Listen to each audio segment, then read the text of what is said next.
Halo, salam kenal yang saya hormati Bapak dan Ibu Tutor. Perkenalkan saya Tirza Isabel Tuli Kurniawan dengan NIM 0576381156. Saya dari Prodi Sistem Informasi UPBJJ UT Samarinda.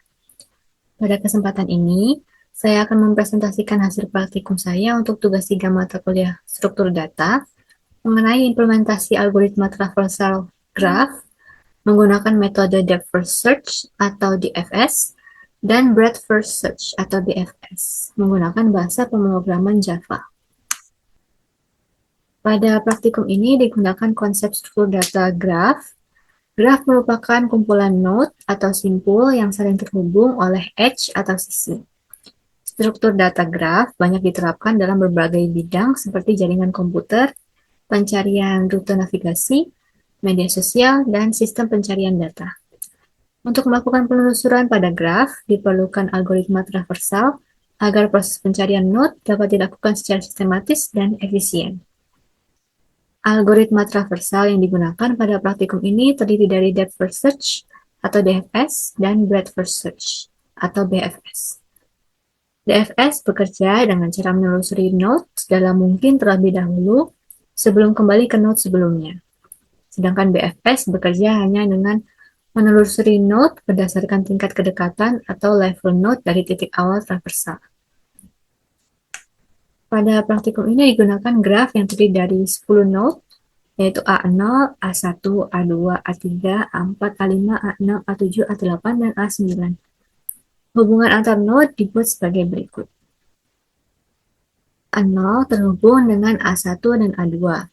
A1 terhubung dengan A3 dan A4, A2 terhubung dengan A5 dan A6, A3 terhubung dengan A7, A4 terhubung dengan A8, dan A6 terhubung dengan A9.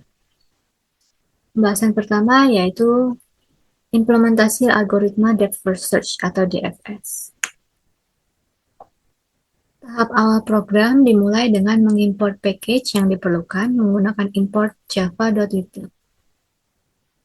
Package ini digunakan untuk memanfaatkan struktur data linked list dan iterator yang diperlukan dalam pembuatan adjacency list.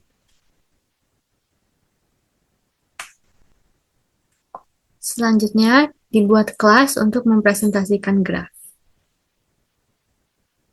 Kemudian dibuat variabel untuk menyimpan jumlah vertex dan adjacency list.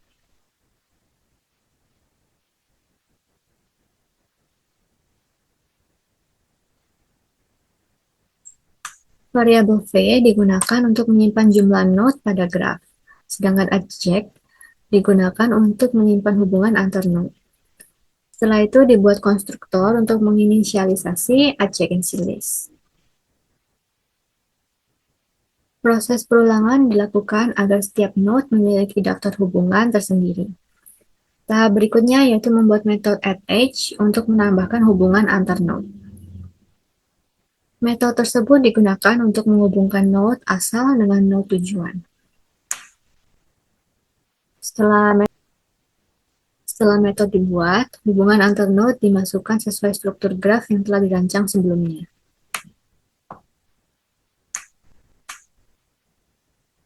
Pada coding tersebut, angka 0 sampai 9 mewakili node A0 sampai A9. Tahap inti dari DFS yaitu membuat metode traversal DFS menggunakan pendekatan rekursi.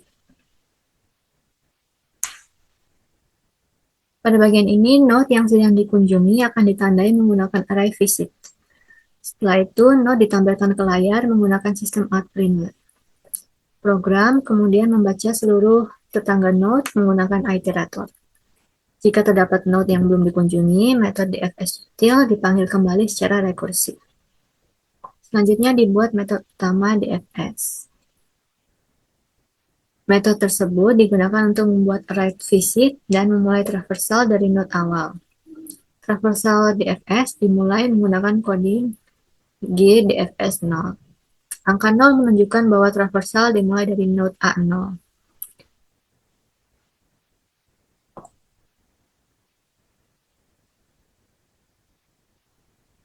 Saat program dijalankan, traversal berlangsung sebagai berikut.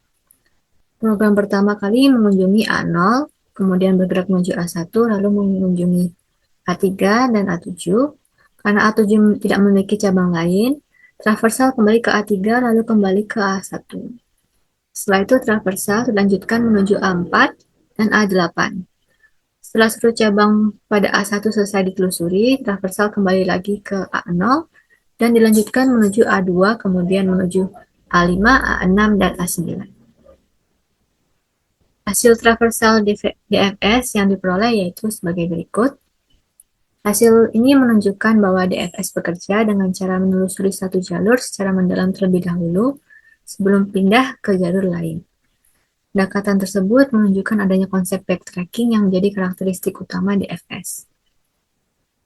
Pembahasan berikutnya yaitu implementasi algoritma breadth first search atau BFS. Struktur graf yang digunakan tetap sama agar perbedaan traversal DFS dan BFS dapat diamati dengan jelas.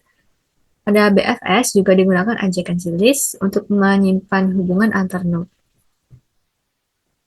Pada BFS juga digunakan adjacency list untuk menyimpan hubungan antar node. Perbedaan utama BFS terletak pada penggunaan QE atau antrian sebagai struktur data traversal.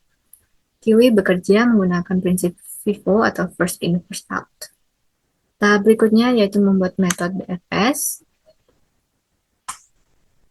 Pada coding ini, QE digunakan untuk menyimpan node yang akan diproses. Node awal dimasukkan ke QE menggunakan QE add, kemudian node paling depan diambil menggunakan QE poll. Program lalu membaca seluruh tetangga node menggunakan iterator. Jika terdapat node yang belum dikunjungi, node tersebut dimasukkan ke QE dan ditandai sebagai visit. Traversal BFS dimulai menggunakan coding GBFS0. Traversal dimulai dari node A0. Pertama program mengunjungi A0, lalu memasukkan A1 dan A2 ke QE. Setelah itu A1 diproses sehingga menghasilkan A3 dan A4. Kemudian A2 diproses sehingga menghasilkan A5 dan A6. Traversal kemudian dilanjutkan menuju A7, A8, dan A9 hingga seluruh node selesai dikunjungi.